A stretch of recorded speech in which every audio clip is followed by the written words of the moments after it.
Three Young Pilgrims by Cheryl Harness. It's a note from the author. The purpose of this book is to tell part of the story of a family, the Allertons' adventures during 1 year between the autumns of 1620 and 1621 cannot be told apart from the larger story of a group of brave people who set out to make a new life in a land that was unknown to them. The book is not meant to be a scholarly work on the Pilgrims. Much has been written in greater detail about their ways and wanderings. It is instead a storybook, a primer that will, perhaps, lead the reader to study further. While researching the story, the author visited Plymouth Plantation in Plymouth, Massachusetts.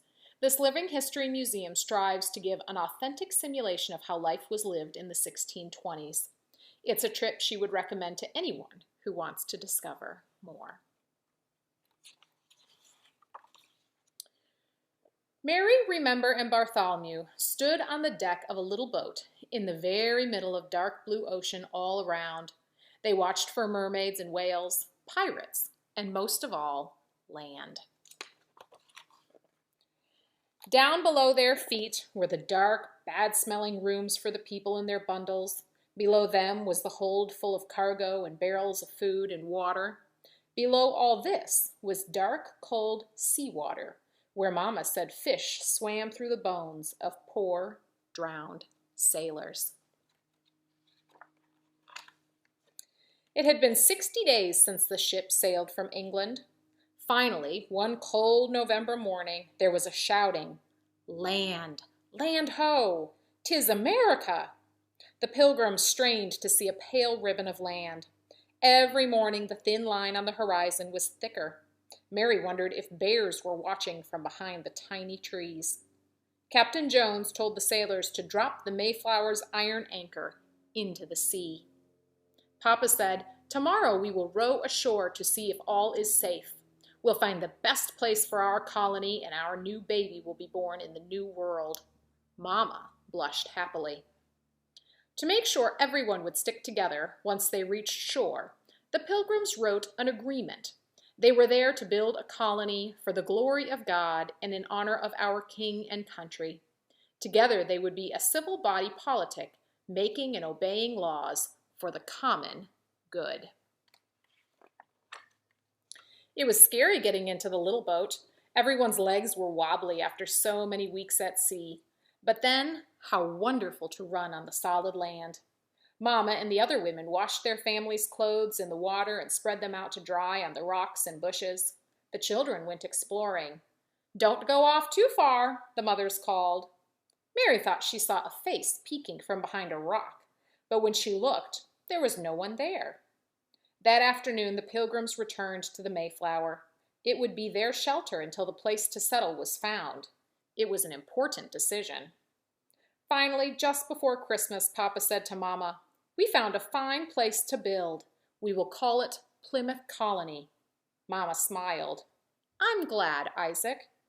The children saw her face was thin and pale. They felt worried. Everyone was hungry and tired of living crowded together on the damp, smelly ship. On the land and on the gray, rolling sea, the days and nights were growing cold and bitter. Mary watched snowflakes melt into the salty sea. She could hear the ringing of axes and pounding of hammers. The sounds carried clearly across the water from the land where Papa and the others were building shelter as fast as they could. Some of the grown-ups were beginning to be sick. Mistress Mullins had died of the sickness. Mr. Bradford's sad, silent wife had fallen into the sea and drowned. Mary shivered and wished that the new baby would come, that spring would come, and that they could all be warm and safe together in their own house with supper in the kettle. In the next weeks, those who were strong enough moved their belongings from the ship to the common house and to their own half-built houses. One dark winter evening, Papa built a smoky fire in their own hearth. That night, Bartholomew, Remember, and Mary warmed their fingers with their whispered prayers and bundled up with him and Mama. The family listened long to the sounds of the woods before falling asleep, and the wind blew cold off the sea. On the 16th day of March, Mary found tiny spring flowers in a clump of melting snow. Remember said, "It must be spring. Mama said winter is most dark and cold, just before spring." In the darkest winter, half of the Pilgrims had died of the great sickness. Mama and the new baby died too. A tear slipped down Bartholomew's nose. Then he saw the Indian. He stood quietly at the edge of the woods and looked at them with keen dark eyes. His skin was the color of copper. The children turned and ran to find Papa. They found him trying to break up the rocky soil of their garden. "Papa, come with us." "Not now," he began in a weary voice. They pulled his hands. "There's an Indian." They saw the tall man walk up to Mr. Hopkins and Mr. Bradford. "Welcome, Englishmen," he said in a loud, deep voice. "My name is Samoset." The thin, sad pilgrims came out of their fields and doorways to see the Indian. After spending the night with the Hopkins family, Samoset went back to his home in the forest. When he came back, he brought his friend Squanto with him. They brought food and later showed the settlers how to plant corn a new way. In each hill of corn, they buried small fish. Remember planted the herbs and flowers Mama had brought. When no one was looking, Mary planted a fish too. On a pearly April morning, Captain Jones sailed away on the Mayflower back to the old world. Many of the Pilgrims wiped away homesick tears. When the ship was a glint on the horizon, they walked back to their work. This was home now. All down the warm green summer days, everyone tended their gardens and crops in the fields. The corn stood taller than Mary could reach. When Priscilla Mullins and John Alden were married, Remember brought primroses from Mama's garden. That fish must have helped, Mary smiled to herself. There was going to be a rich harvest. Well into the cool blue evenings, the Pilgrims worked, gathering in the squash, peas, beans, barley, and corn. Herbs for medicines and seasonings were tied into sweet-smelling bunches. After the Sabbath prayers and hymn singing, Governor Bradford stood before the congregation. His collar was very white beneath his sunburned face. "We will invite our Indian brothers to feast with us and offer prayers of thanksgiving to the Maker for a bountiful harvest." It would be a fine thing to do. Nobody had forgotten how it felt to be cold and hungry. For days, Plymouth was filled with the good smells of cooking. A company of men had been sent to the Indian village with the invitation to the feast. Massasoit, the great leader, Samoset, Squanto, and nearly 90 other men emerged from the shadowy woods wearing feathers in their black hair.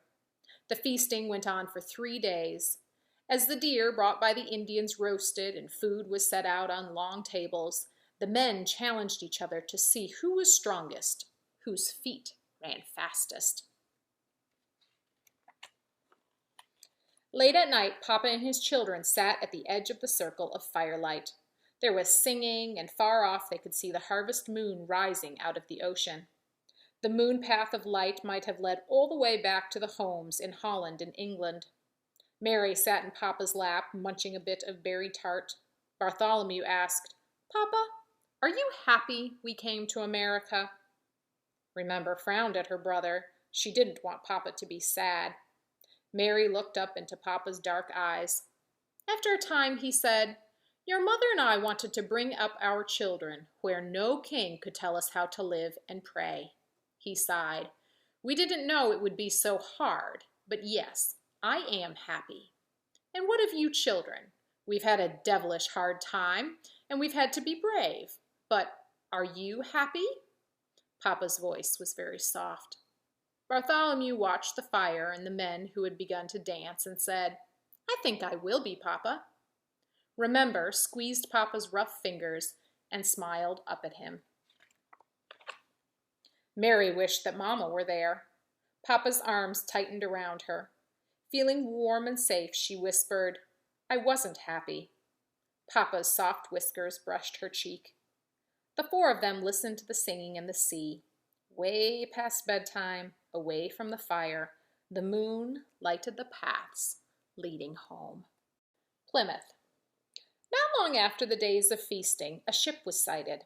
The Fortune brought 35 new settlers and no food to feed them. There followed a hungry winter and more hard times. The Pilgrims' good friend Squanto died in September of 1622.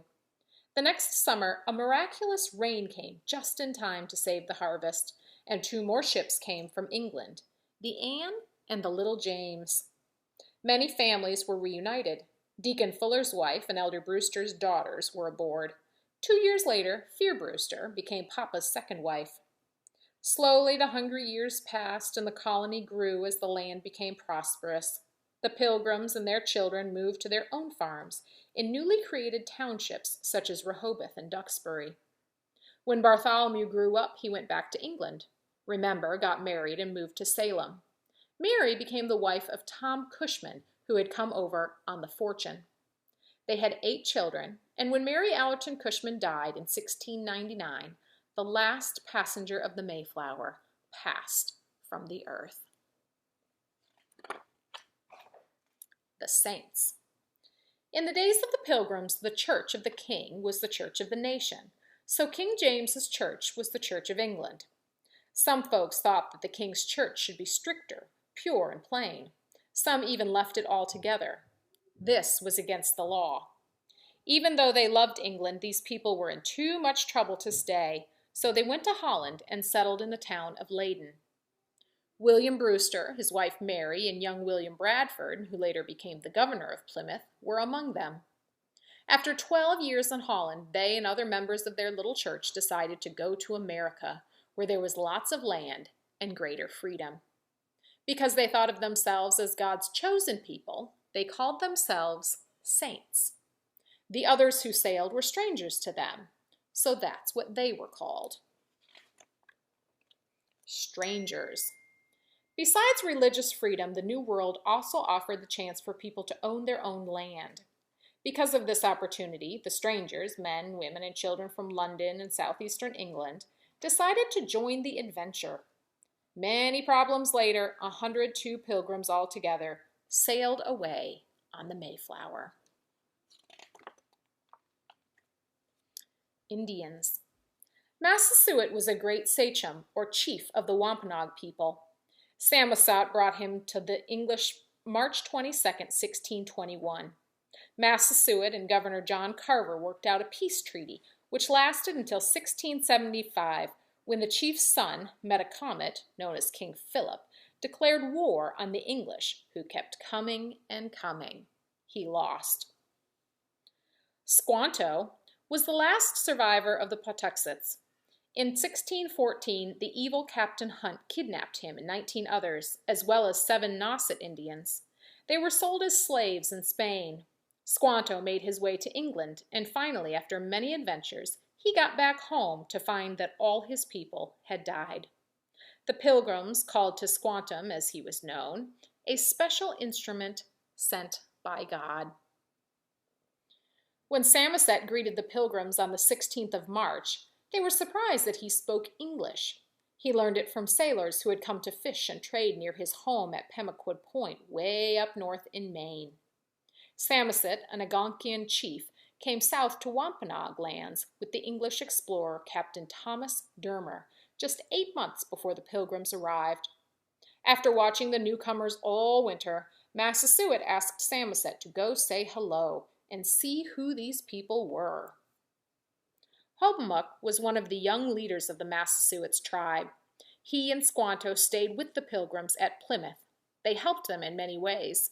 Squanto showed how to catch tasty eels.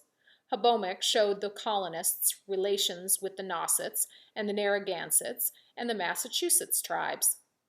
Squanto's and Hobomuk's friendships with the Pilgrims meant the survival of the colony.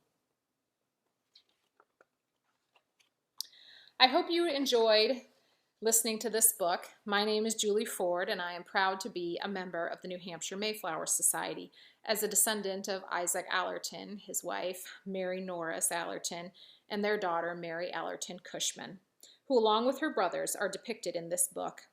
Thank you for letting me share their story.